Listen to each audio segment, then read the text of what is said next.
Et bonjour les Gémeaux, je reviens pour votre tirage intemporel de prochaine semaine. On va découvrir un petit peu ce que les cartes ont à nous raconter. On va faire le tirage en croix que je fais, qui est un peu un tirage un peu hybride, qui va nous parler de tous les aspects importants pour vos 2 prochaines semaines. On va prendre le tarot pour compléter. Et après on finira avec carte, on va dire un peu carte conseil pour nous donner un éclairage sur vos 2 prochaines semaines. On va commencer avec la carte centrale qui nous parle du cœur de votre mois et de vos 2 prochaines semaines. On a, c'est ce que je sentais pour vous, fin d'un cycle.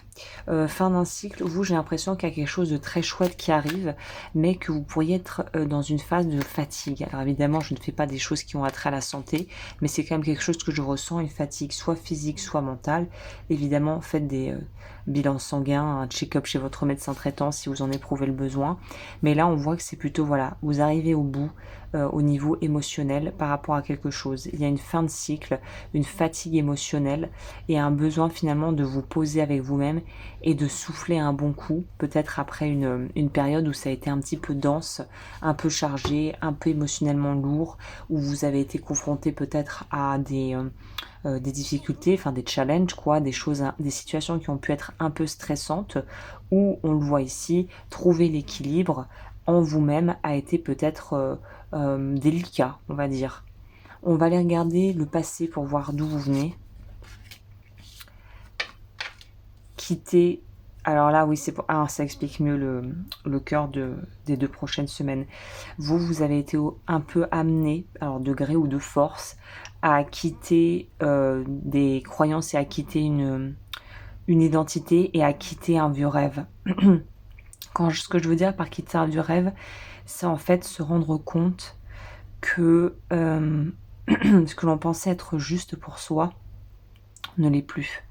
Et on peut avoir eu des aspirations, on peut avoir eu des buts, on peut avoir eu vraiment des passions, des choses qui nous ont portés, qui nous ont transportés, qui nous ont fait nous sentir en vie, où on se disait punaise, mais c'est pour moi, c'est génial.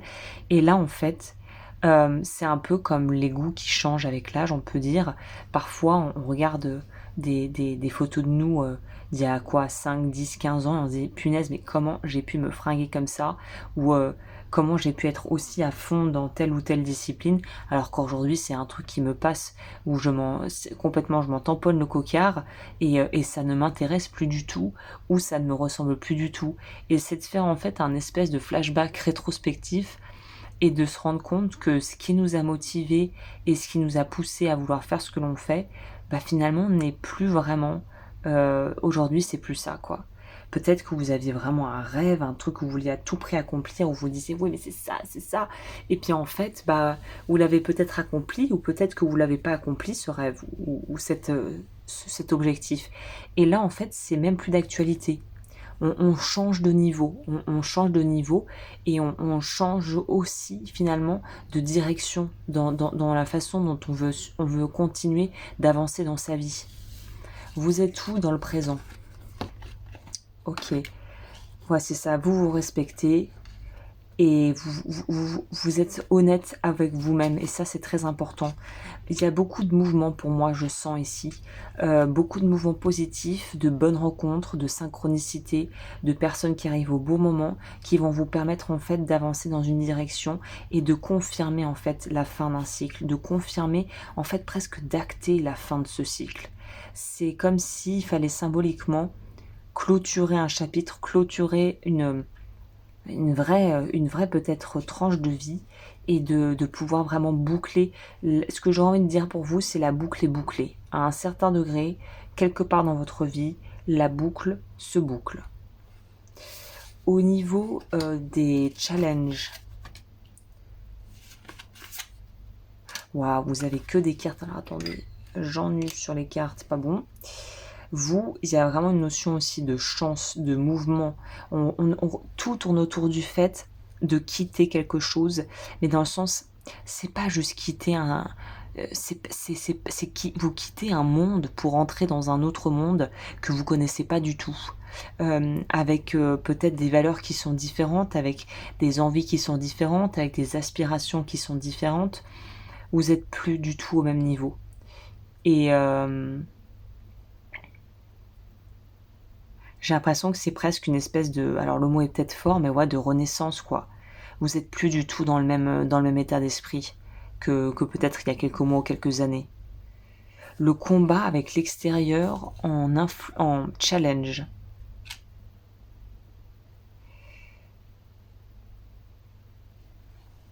On va voir. Pourquoi combat avec l'extérieur? Je vais lire, alors je le fais pas souvent, mais là je vais juste regarder qu'est-ce que la carte vient vraiment, sur quoi la carte vient vraiment toucher, qu'est-ce qu'elle vient toucher. C'est aussi pour ça que je ne sors jamais le livret, parce que il n'y a pas de numérotation. Et pour trouver les cartes, je trouve ça chiant. 53. Alors, je vais vous lire le truc. Donc là, imaginez que c'est la carte qui vous envoie le message qui s'adresse à vous. Je suis là pour te dire de serrer les dents et de prendre les armes. Je suis là pour te dire qu'aucun dialogue ou compromis n'est possible. Je suis là pour t'aider à enfiler ton armure et pour élaborer un plan de bataille. Je n'arrive jamais seule. Je suis très souvent accompagnée de la colère et de la jalousie. Elle m'aide à diaboliser les autres. Elle m'aide à te faire croire que tu dois te méfier des autres. Ok. Et que tu ne peux pas avancer de façon douce et bienveillante. Voilà, à cause de moi, tu es très souvent fatigué, ça revient avec ça. J'épuise tes ressources, tu mobilises beaucoup d'énergie pour observer les moindres détails qui t'entourent, mais je n'ai pas que des côtés négatifs. Quand tu penses à te battre, tu ne penses pas à toi, tu ne penses pas à tes envies, à tes projets, à tes besoins, tu ne penses pas aux belles choses que tu pourrais créer au vivre, tu ne penses qu'à la bataille, et quand tu n'as pas les ressources pour penser à toi, ma présence est bénéfique. Quand tu as peur de ta propre douceur et de celle des autres, ok, je crois que j'ai compris où ils veulent nous emmener avec ça. En fait, vous allez vous retrouver tellement un peu, vous avoir la sensation un peu de perdre au pied en ce moment, mais pas parce que tout s'effondre. Enfin, si, peut-être parce que tout s'effondre, mais tout s'effondre vers un monde beaucoup plus sain, beaucoup plus harmonieux, beaucoup plus paisible, avec peut-être de la chance, peut-être des rentrées d'argent, peut-être des déblocages pro. Et en fait, vous n'êtes pas habitué à ça. C'est comme si, je vous le disais, vous entrez dans un nouveau monde. Mais qu'est-ce que ça veut dire entrer dans un nouveau monde? C'est comme entrer dans un nouveau pays où on ne parle pas la langue. On n'est pas chez nous. Et pourtant, c'est notre nouvelle réalité, mais on se sent pas chez nous. On se sent comme l'expatrié, l'exilé qui est à l'autre bout de la planète, qui parle pas un brin de la langue locale, qui comprend rien aux coutumes et qui se sent complètement dépassé.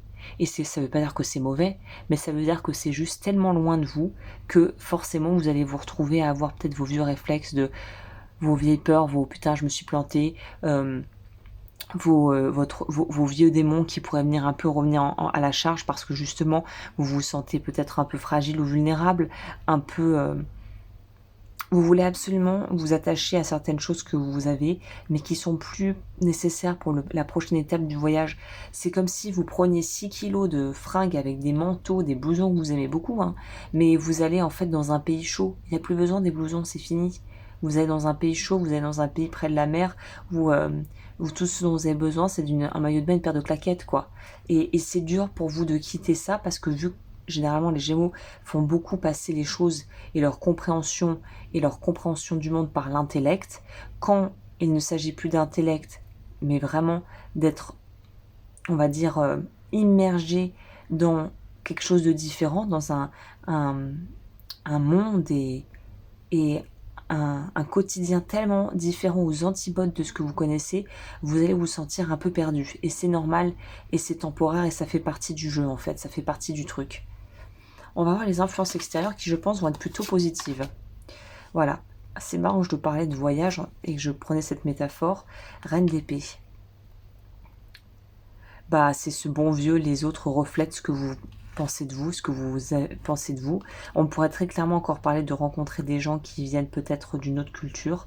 On pourrait peut-être aussi nous parler de gens qui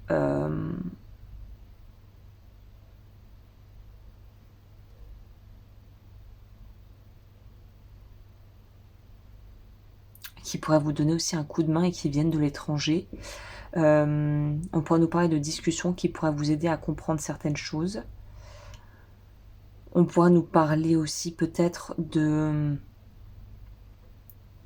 reprendre contact avec des gens. La notion d'étranger ou de quelque chose de personnes qui vivent pas proche de vous géographiquement et semble importante. Peut-être que vous allez vouloir partir en vacances, c'est possible aussi que vous allez faire des jolies rencontres là-bas. En tout cas, l'extérieur est enfin on est dans l'humain quoi. On est dans vraiment du contact et de la prise ou de la reprise de contact avec des gens. Au niveau ici du prochaine étape, protection. Pourquoi protection?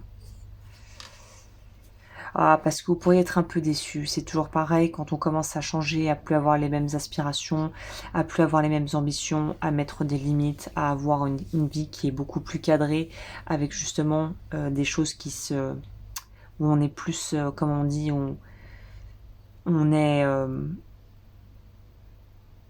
on laisse moins passer peut-être des choses qu'on laissait passer avant, on peut se sentir un peu seul. Il y a peut-être une phase de deuil, de fin de quelque chose. La prochaine étape, vous choisirez probablement... Ah ouais, carrément. Ouais, je dirais que la prochaine étape pour vous de l'histoire ici, c'est vous allez vous positionner et après avoir fait un peu un tour d'horizon et vous êtes acclimaté à cette nouvelle façon peut-être de vivre votre quotidien et de vous vivre dans un quotidien différent, il y a des choix à faire et des choix qui vont vraiment en fait signifier la fin. Ces choix vont vous faire stresser parce que c'est des gros changements, c'est des vrais 6 de coupe. Vous allez vraiment changer d'état d'esprit et aussi, je pense, de relation. Et vous allez vous retrouver dans un autre...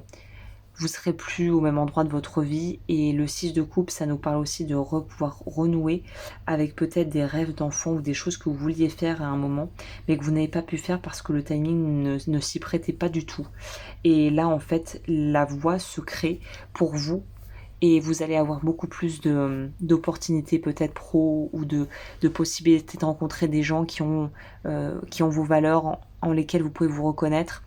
Mais le truc, c'est que on passe d'abord par un dépouillement avant... c'est quand même un peu une petite traversée du désert avant de rencontrer les gens avec qui on va pouvoir passer du temps ou des nouvelles rencontres, des nouveaux amis. Il y a un espèce d'ancien monde qui s'effondre pour laisser place au nouveau. C'est un peu le thème ici. Hein. Et le conseil des cartes, n'arrêtez pas de rêver, de voir grand.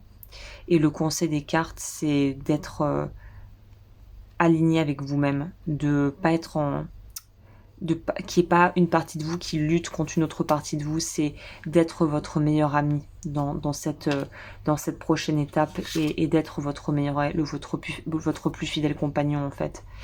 L'As de denier, ça nous parle vraiment de probabilité, enfin de potentialité de lancer des trucs qui sont vraiment long terme, qui nous parlent vraiment de choses qui, là, vous construisez, pas juste pour jusqu'à la rentrée prochaine ou juste pour en 2026. Là, vous avez la possibilité de construire vraiment sur du long terme, sur vraiment du long terme.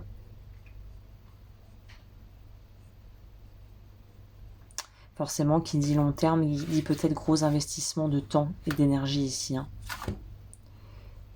Ouais, de construire sur du long terme une vie où vous vous sentez justement vivant et à votre place. On va clôturer avec ce qu'il faut travailler, ce que vous pourriez travailler du moins si ça vous intéresse.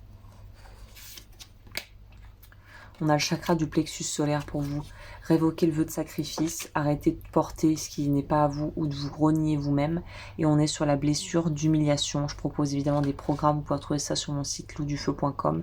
Vous pouvez prendre soit les programmes complets, soit les séances à l'unité pour traiter ce dont vous avez besoin de traiter, à savoir blessure d'humiliation, vœu de sacrifice.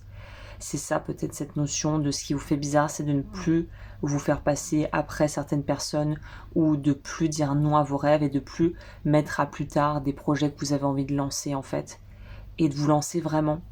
Et ça peut être un peu perturbant de faire finalement des choses et des choix qu'on ne s'est jamais autorisé à faire par le passé. Je vois quelque chose comme ça. Eh bien écoutez, les Gémeaux, que d'aventure. Si vous voulez aller plus loin, n'hésitez pas. Je propose aussi des accompagnements individuels, que ce soit des bilans énergétiques pour justement voir où vous en êtes de ce côté-là ou des consultations de taromancie. Vous pouvez retrouver toutes les infos pour me rejoindre sur mon site loudufeu.com. C'est en barre d'infos sous cette vidéo. Et moi, je vous dis à très bientôt pour de nouvelles vidéos.